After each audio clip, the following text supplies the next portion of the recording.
Hello, नमस्कार, सत श्री अकाल, आदाब, प्रणाम, राम राम। मैं हूँ जागृति और welcome to all of you in my यार की शादी।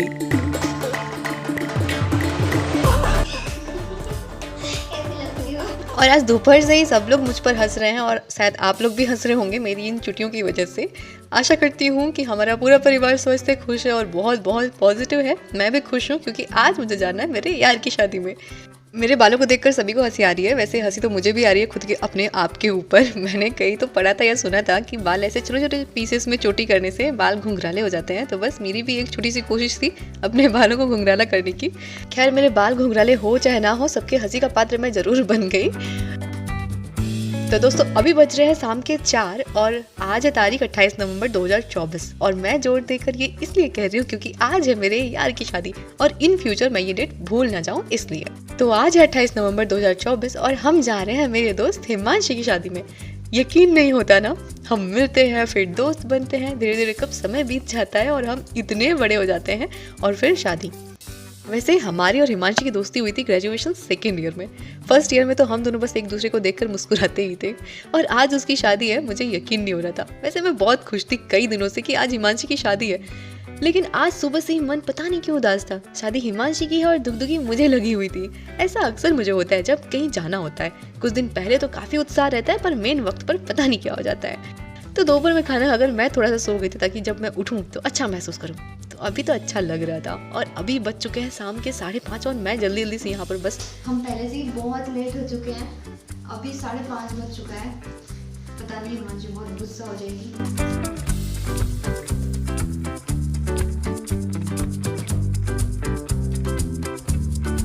तो हम और आदू लगभग 6 बजे घर से निकल चुके हैं पापा के साथ। हमारे घर से लगभग 1.5 घंटे का रास्ता है हिमांशी का, जहाँ पे वेन्यू है शादी का, वहाँ तक जाने का। मेकअप करने मुझे आता नहीं है, बस मैंने कपड़ा पहना है और मैं निकल चुकी हूँ क्योंकि हिमांशी ने वहाँ पर इंतजाम करके रखा है मेरे मेकअप का। तो मैंने कुछ भी नहीं किया है, बस कान में के पहने हैं, कपड़ा पहना है और बस हम लोग निकल चुके हैं। और रास्ते में आधे रास्ते जब मैं पहुँचती हूँ तब मुझे याद आता है कि मैंने जो कपड़ा सूट पहना हुआ है मैं उसका दुपट्टा ही घर पर भूल गई थी और उस समय ना मेरा मन इतना उदास हो गया था, मन एकदम ख़राब हो गया था मेरा।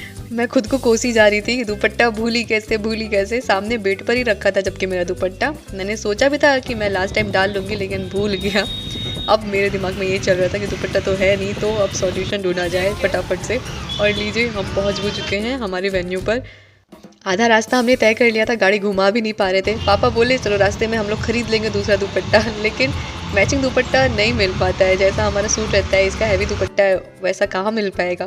पहले तो खुद के ऊपर बहुत गुस्सा आ रहा था, लेकिन फिर सोचा कि अब जब दुपट्टा नहीं है तो दुपट्टे के बारे में सोचना छोड़ो। और वैसे भी किसको पता है कि दुपट्टा हमारा इस पे है या नहीं है, दुपट्टा हमने लिया है या नहीं लिया है, कौन इतना देख रहा है। और ये है हमारी हिमांशी की मम्मी, हमारी प्यारी प्यारी आंटी जी, और ये है हमारी प्यारी प्यारी ओजस्वी, हिमांशी की छोटी बहन है। इतनी क्यूट है ये।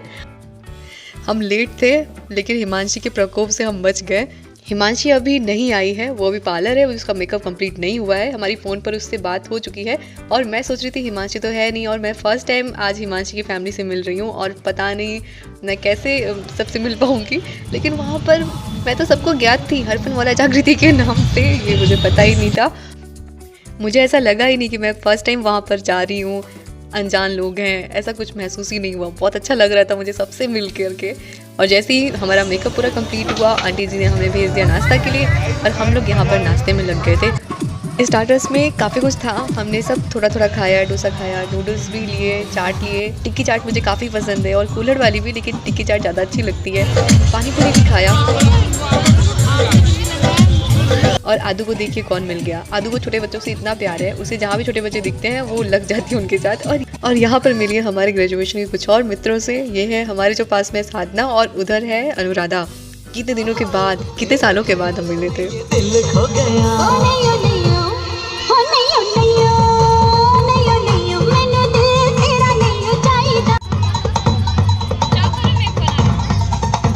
फाइनली लगभग 8:30 बजे के करीब हिमांशी का आना होता है पार्लर से और सब लोग उसे इतना घेर करके बैठे रहते हैं।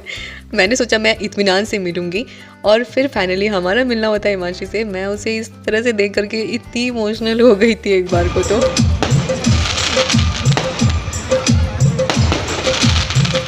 और उससे अभी ठीक से मिल भी नहीं पाई कि तब से बारात आ गई थी उसी वक्त।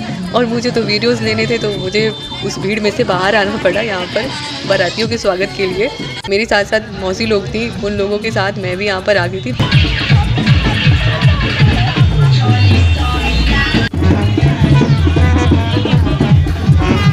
बारातियों का स्वागत तो हमने कर लिया, अब बस दूल्हे राजा की गाड़ी का इंतज़ार था।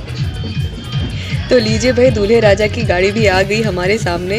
मेरी तो बस कब से तमन्ना थी बस एक झलक उनकी सामने से देखने की, लेकिन वो गाड़ी के अंदर ऐसे छिपे थे कि दिख ही नहीं रहे थे। और फाइनली जब वो बाहर निकले तब हम उन्हें सामने से देख पाए।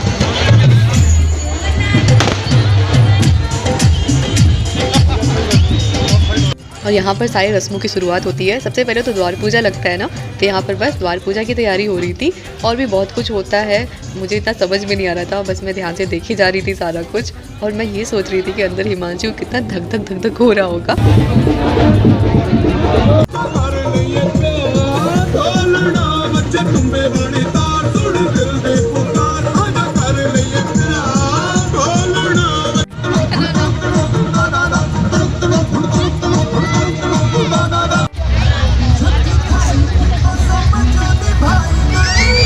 हमें तो आता नहीं है, तो बस हमने यहाँ पर सबका डांस रिकॉर्ड कर लिया और फर्स्ट वाला सीट भी रिजर्व कर लिया ताकि सामने से सारा जयमाल वाला देख पाए सीन और वीडियो भी बना पाए।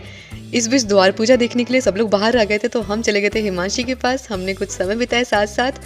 वीडियोस तो हमने नहीं लिया क्योंकि वो मोमेंट हम उस मोमेंट में रहकर जीना चाह रहे थे। हाँ, लेकिन पिक्चर्स कुछ हमने ली थी, वो हमने यहाँ पर लगा दिए।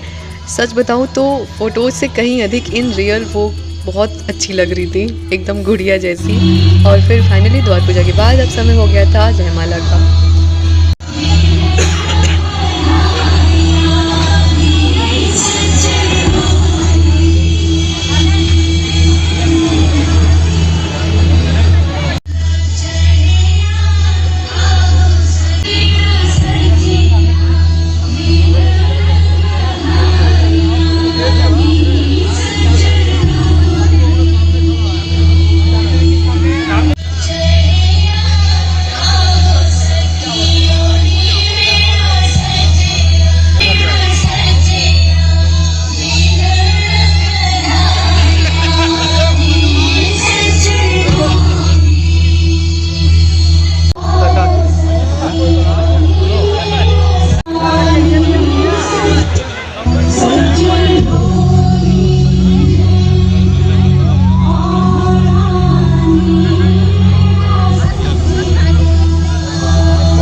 वीडियो बनाते बनाते मैं खो ही गई थी इस मोमेंट पर। मैं यही सोच रही थी कि ये कितना बड़ा दिन होगा ना हिमांशी के लिए, उसकी ज़िंदगी कितनी बदल जाएगी आज के बाद से। कुछ अलग ही महसूस हो रहा था मुझे। मेरी हिमांशी तो अब पराई हो गई, मैं यही सोच रही थी। और फिर हमारा समय भी हो रहा था धीरे धीरे यहाँ से निकलने का, तो हमने हिमांशी को इशारा किया और फिर हिमांशी ने इशारा किया खाना खाने का, तो हमने खाना खा लिया और फिर हम लोग निकल पड़े अभी घर की तरफ। और जाना तो हमें घर ही था, लेकिन यहाँ जहाँ हिमांशी का ना शादी था, जो वेन्यू था, उससे हमारी बुआ का घर मुश्किल से 10-15 मिनट है। तो कई दिनों से बुआ बुला रही थी और हमारा भी बहुत मन था बुआ के घर जाने का, तो हम और पापा आदू सब लोग निकल पड़े थे बुआ के घर। अभी हमारे घर जाना थोड़ा रिस्की भी था, 1-1.5 घंटे का रास्ता है घर तक का और सुनसान भी है थोड़ा, तो हम लोग अभी बुआ के घर पहुँचे हैं। वाह इतना रात को खाओ लड़की के लेके। हम बोली बुआ से बतेला कि नहीं, बुआ तो सूत गए। शादी वाले वेन्यू से मुश्किल से 10 मिनट लगा था और अभी बज रहे हैं 11 पौने 11 के करीब और हम लोग पहुँचे हैं बुआ के घर। और ये हमारी बुआ और ये हमारी सबसे प्यारी सबसे क्यूट नेहा दीदी। हम लोग पूरे 5-6 सालों के बाद पहुँचे हैं बुआ के घर। घर छोड़ करके मम्मी के ऊपर कभी जाना हो ही नहीं पाता है, और यदि आज नहीं जाते बुआ के घर ना तो बहुत डांट पड़ती बुआ से। और हम लोग पहुँचे, हम लोग बात करते करते कब रात बीतता जा रहा था पता ही नहीं चल रहा था। हम लोग को 2 बज गया था, 2:30 सोते सोते, और अभी हो चुकी है सुबह हमारे बुआ के घर पर।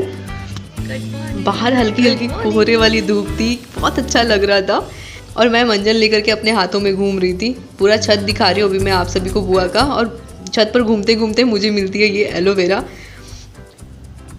बुआ नीचे अभी चाय बना रही थी। पहले तो सुबह सुबह उन्होंने चाय बनाया था, हम लोग चाय पीते नहीं है तो हम लोग के लिए यहाँ पर काढ़ा बन रहा था। और ये बुआ का मंदिर है। ये बेड और कंबल कान्हा जी के लिए दीदी ने अपने हाथों से बनाया है। और मैं एक चीज़ दिखाती हूँ आप सभी को, ये वाली गिफ्ट हमने दीदी को आज से लगभग 7-8 या 10 साल हो गए, मुझे याद नहीं आ रहा है। हम लोग दीदी के बर्थडे पर आए थे, 1 जनवरी को दीदी का बर्थडे पड़ता है, और हमने गिफ्ट करा था उन्हें ये, और आज तक उन्होंने इसे संभाल कर रखा हुआ है। एक बार तो ये गिर गया था ना, तो इसका एक टुकड़ा टूट गया था, तो उसे उन्होंने चिपका करके वापस से रैप करके रखा हुआ है। समय कैसे बीत जाता धीरे धीरे पता नहीं चलता ना। हम लोग को वहाँ से निकलना था सुबह सुबह। बुआ तो एकदम रोने लगी थी, उनका मन था हम लोग रुके, लेकिन कोचिंग है और मम्मी का तबीयत भी नहीं अच्छा रहता है, फिर वो भी सब समझती हैं। हम लोग आ गए वहाँ से वापस, और समय हो गया था 9:15 बज रहे थे, तो हम लोग कोचिंग ही सीधे उतरे। पापा घर निकल गए, उनको भी गाय का दूध लगाना था। हम लोग सीधे कोचिंग ही आए, वापस घर जाते वापस कोचिंग आते वही समय पड़ जाता। बाकी चलिए अपने आज के वीडियो ब्लॉग को बस इन्हीं कुछ बातों के साथ यहीं पर एंड करते हैं। मिलते हैं अगले वीडियो ब्लॉग में कुछ नई बातों के साथ, एक और नए सफ़र के साथ। तब तक के लिए अपना बहुत सारा ख्याल रखिएगा, हमेशा पॉजिटिव बने रहिएगा।